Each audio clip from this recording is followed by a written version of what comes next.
Okay, good morning. അപ്പം നമ്മൾ നമ്മുടെ 5th ചാപ്റ്ററായിട്ടുള്ള ഓവർ ഹെഡ് എന്ന് പറയുന്ന ചാപ്റ്ററിൽ നിന്ന് സ്റ്റാർട്ട് ചെയ്യണം. നമ്മുടെ 5ാമത്തെ ചാപ്റ്ററാണ് ഓവർ ഹെഡ്. അപ്പോൾ ഓവർ ഹെഡ് എന്ന് പറഞ്ഞാൽ നമ്മളിപ്പോൾ ഡയറക്റ്റ് മെറ്റീരിയലും ലേബറും ഡയറക്റ്റ് എക്സ്പെൻസസും ഒക്കെ പഠിച്ചു. ദെൻ ഇതിന് പുറമേ വരുന്ന വേറൊരു ഐറ്റമാണ് ഇത് ഓവർ ഹെഡ്. ഓവർ ഹെഡ് എന്ന് പറഞ്ഞിട്ടുണ്ടെങ്കിൽ ഒരു കമ്പനിയിൽ വരുന്ന ഇപ്പോൾ rent, rate, insurance, taxes, depreciation, ആ ബിൽഡിങ്ങിൻ്റെ ഡിപ്രീസിയേഷൻ അല്ലെങ്കിൽ അതിൻ്റെ അസറ്റ് വാല്യൂ, ഇങ്ങനെയുള്ള എല്ലാ കാര്യങ്ങളും കൂടിയാണ് നമ്മൾ എന്ത് പറയുക, ഓവർ ഹെഡുകൾ എന്ന് പറയും.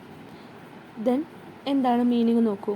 There are certain cost which belong to more than one cost unit. It cannot be identified with a specific cost unit or cost center. അതായത് ഇപ്പം നമുക്ക് ഒരുപാട് ഐറ്റംസ് ഉണ്ടായിരിക്കും. അതിലേതെങ്കിലുമൊക്കെ കോസ്റ്റിന്, ഏതെങ്കിലുമൊക്കെ ചിലവിന് ഒന്നിൽ കൂടുതൽ കോസ്റ്റ് യൂണിറ്റുകൾ ഉണ്ടെങ്കിൽ, കോസ്റ്റ് യൂണിറ്റ് എന്ന് പറഞ്ഞാൽ നമ്മൾ കോസ്റ്റിനെ അലോക്കേറ്റ് വീതിച്ച് കൊടുക്കേണ്ടതിനെയാണ് കോസ്റ്റ് യൂണിറ്റ് എന്ന് പറയുക. അപ്പോൾ ഒരു കമ്പനിയിൽ റിലേറ്റ് ചെയ്ത് കിടക്കുന്ന ഒരുപാട് ചിലവുകളുണ്ടായിരിക്കും. ആ ചിലവിൽ അതിനെ വീതിച്ച് കൊടുക്കാൻ ഒന്നിൽ കൂടുതൽ യൂണിറ്റിലേക്ക് നമുക്ക് വീതിച്ച് കൊടുക്കാൻ പറ്റുകയാണെങ്കിൽ അതിനെയാണ് എന്താ പറയുക, ഓവർ ഹെഡ് എന്ന് പറയുക. It cannot be identified with a specific coastal അല്ലെങ്കിൽ കോസ്റ്റ് സെൻറ്റർ. ഇവിടെ ഒരു കറക്റ്റായിട്ടുള്ളൊരു കോസ്റ്റ് സെൻറ്റർ ഒന്നും ഉണ്ടായിരിക്കില്ല. നിങ്ങൾക്ക് പ്രോബ്ലം ചെയ്യുമ്പോൾ ഒന്നും കൂടെ മനസ്സിലാവും മീനിങ് കേട്ടോ.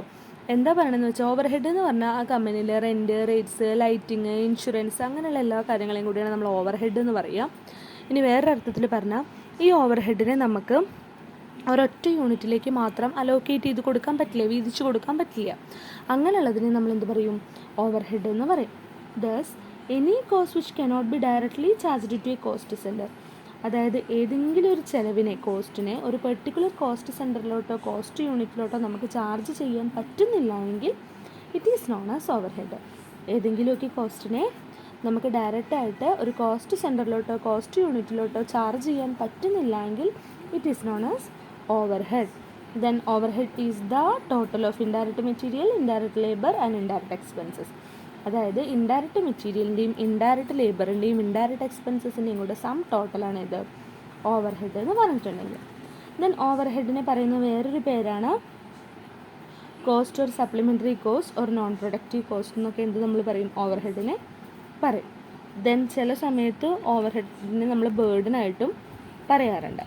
പിന്നെ ഒരു ഡെഫിനേഷൻ തന്നിട്ടുണ്ട്. According to Blocker and Weltmer, overhead cost are the operating cost of a business enterprise which cannot be trace directly to a particular unit of output. Overhead cost എന്ന് പറഞ്ഞാൽ ഒരു ബിസിനസ്സിൻ്റെ operating കോസ്റ്റാണ്, എന്ന് വെച്ചാൽ day to day അഫയേഴ്സുമായിട്ട് relate ചെയ്ത് കിടക്കുന്ന കോസ്റ്റാണ്. Which cannot be trace directly to particular unit of output. നമുക്ക് ഡയറക്റ്റായിട്ട് ഒരു പെർട്ടിക്കുലർ യൂണിറ്റിലേക്ക് അല്ലെങ്കിൽ ഔട്ട്പുട്ടിലോട്ട് ചാർജ് ചെയ്യാൻ പറ്റില്ല. ഇനി ഓവർ ഹെഡും ഇൻഡയറക്റ്റ് എക്സ്പെൻസും തമ്മിലുള്ള ഡിഫറൻസ് പറയുന്നുണ്ട്. Overhead and indirect expenses are synonymously, എന്ന് വെച്ചാൽ രണ്ടും ഒരേപോലെയാണ്. പക്ഷേ ശരിക്കും പറഞ്ഞാൽ രണ്ടും സെയിം അല്ല. ഓവർ ഹെഡും ഇൻഡയറക്റ്റ് എക്സ്പെൻസസും കൂടെ വ്യത്യാസമുണ്ട്. നമ്മളിവിടെ പഠിച്ചു ഇൻഡയറക്റ്റ് മെറ്റീരിയലിൻ്റെയും ഇൻഡയറക്റ്റ് ലേബറിൻ്റെയും ഇൻഡയറക്റ്റ് എക്സ്പെൻസസിൻ്റെയും കൂടെ സം ടോട്ടലാണ് ഓവർ ഹെഡ് എന്ന് പറഞ്ഞിട്ടുണ്ടെങ്കിൽ. പക്ഷേ ഒരിക്കലും ഇൻഡയറക്റ്റ് എക്സ്പെൻസസ് എന്ന് പറഞ്ഞാൽ അത് ഓവർ ഹെഡ് ആവില്ല. Overhead is much wider than indirect expenses. Indirect എക്സ്പെൻസസിനേക്കാൾ വൈഡർ ആയിട്ടുള്ളൊരു സ്കോപ്പാണ് ഇതിനുള്ളത്, ഓവർ ഹെഡിനുള്ളത്. This is because apart from indirect expenses, indirect material, indirect labour also included overhead. Over head എന്ന് പറഞ്ഞിട്ടുണ്ടെങ്കിൽ അതിൽ ഇൻഡയറക്റ്റ് എക്സ്പെൻസസും ഇൻഡയറക്റ്റ് മെറ്റീരിയലും ഇൻഡയറക്റ്റ് ലേബറും ഇൻക്ലൂഡഡ് ആണ്. പക്ഷേ ഒരിക്കലും ഇൻഡയറക്റ്റ് എക്സ്പെൻസസ് എന്ന് പറഞ്ഞാൽ അത് എന്തല്ല, ഓവർ ഹെഡ് അല്ല. അതാണ് അവിടെ പറയണത് കേട്ടോ. ഇനി ഓവർ ഹെഡ് അക്കൗണ്ടിങ്ങിൻ്റെ സ്റ്റെപ്സ്. അപ്പോൾ നമ്മൾ ഓവർ ഹെഡിൻ്റെ അക്കൗണ്ടിങ് ആണ് ഇനി ചാപ്റ്ററിൽ പഠിക്കാൻ പോകുന്നത്. സിമ്പിളായിട്ടുള്ള ചാപ്റ്ററാണ്, പക്ഷെ നമ്മൾ കുറേ കാര്യങ്ങൾ ബൈ ഹാർട്ട് ചെയ്ത് പഠിക്കണം, എന്നാൽ മാത്രമേ നമുക്ക് ഈ ചാപ്റ്റർ ചെയ്യാൻ പറ്റുള്ളൂ. ഇനി ഓവർ ഹെഡ് അക്കൗണ്ടിങ്ങിൻ്റെ സ്റ്റെപ്സ് എന്തൊക്കെയാണെന്നുള്ളതാണ് നമുക്ക് നോക്കാനുള്ളത്. നോക്കൂ, 5 സ്റ്റെപ്പുകളാണ് നമുക്ക് ഈ ചാപ്റ്ററിൽ പഠിക്കാനുള്ളത്. ഓവർ ഹെഡ് അക്കൗണ്ടിങ് ചെയ്യണമെങ്കിൽ നമുക്ക് 5 സ്റ്റെപ്പുകളുണ്ട്. Classification of overhead, codification and collection of overhead, allocation and apportionment of overhead, reapportionment of overhead, absorption of overhead. ഇങ്ങനെ 5 സ്റ്റെപ്പുകളുണ്ട്. Classification, codification and collection, allocation and apportionment of overhead, reapportionment of overhead, absorption of overhead. Overhead. അതിൽ ആദ്യത്തെയാണ് classification of overhead.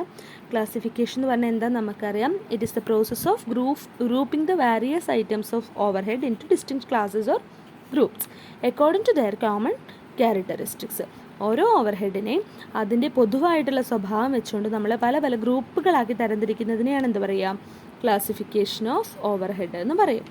Then ഓവർഹെഡിനെ പല രീതിയിലും നമ്മൾ classify ചെയ്യാറുണ്ട്. അത് ഏതൊക്കെയാണെന്നാണ് പറയുന്നത്. ഓവർഹെഡുകളെ അവയുടെ പൊതു സ്വഭാവത്തിനനുസരിച്ച് പല പല ഗ്രൂപ്പുകളാക്കുന്നതിനെയാണ് ക്ലാസിഫിക്കേഷൻ ഓഫ് ഓവർഹെഡ് എന്ന് പറയുക. ദെൻ ഏതൊക്കെയാണ് ക്ലാസിഫിക്കേഷൻ വരുന്നത്?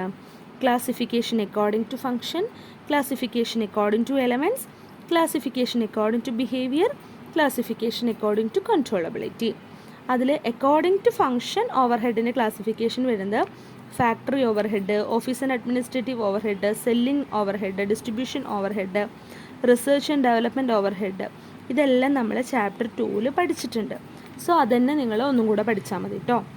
ബേസിസ് ഓഫ് ഫംഗ്ഷൻ ഓവർഹെഡിനെ നമ്മൾ തരംതിരിച്ചിട്ടുള്ളത് സെല്ലിംഗ് ഓവർഹെഡും ഡിസ്ട്രിബ്യൂഷൻ ഓവർഹെഡും research and development overhead, office overhead, factory overhead, ഇതൊക്കെയാണ്. അപ്പോൾ ഇത് നമ്മൾ ചാപ്റ്റർ 2 പഠിച്ചിട്ടുണ്ട്. വീണ്ടും ഇവിടെ റിപ്പീറ്റ് ചെയ്ത് പറയുന്നില്ല. രണ്ടാമത്തത് ക്ലാസിഫിക്കേഷൻ അക്കോർഡിംഗ് ടു എലമെൻ്റ് ആണ്. അത് ഇൻഡയറക്റ്റ് മെറ്റീരിയലും ഇൻഡയറക്റ്റ് ലേബറും ഇൻഡയറക്റ്റ് എക്സ്പെൻസസും. അത് നമ്മൾ ഓൾറെഡി ചാപ്റ്റർ 2 പഠിച്ചു. ഇനി അടുത്തതാണ് classification according to behaviour or nature. ഇവിടെയാണ് ഫിക്സഡ് ഓവർഹെഡും വാരിയബിൾ ഓവർഹെഡും സെമി വാരിയബിൾ ഓവർഹെഡും നമുക്ക് പഠിക്കാനുള്ളത്. ബാക്കി അക്കോർഡിംഗ് ടു ഫംഗ്ഷനും അക്കോർഡിംഗ് ടു എലമെൻറ്റും നമ്മൾ ഓൾറെഡി സെക്കൻഡ് ചാപ്റ്ററിൽ പഠിച്ചു. Then according to behavior or nature, overheads are classified into 3: fixed overhead, variable overhead, semi variable overhead.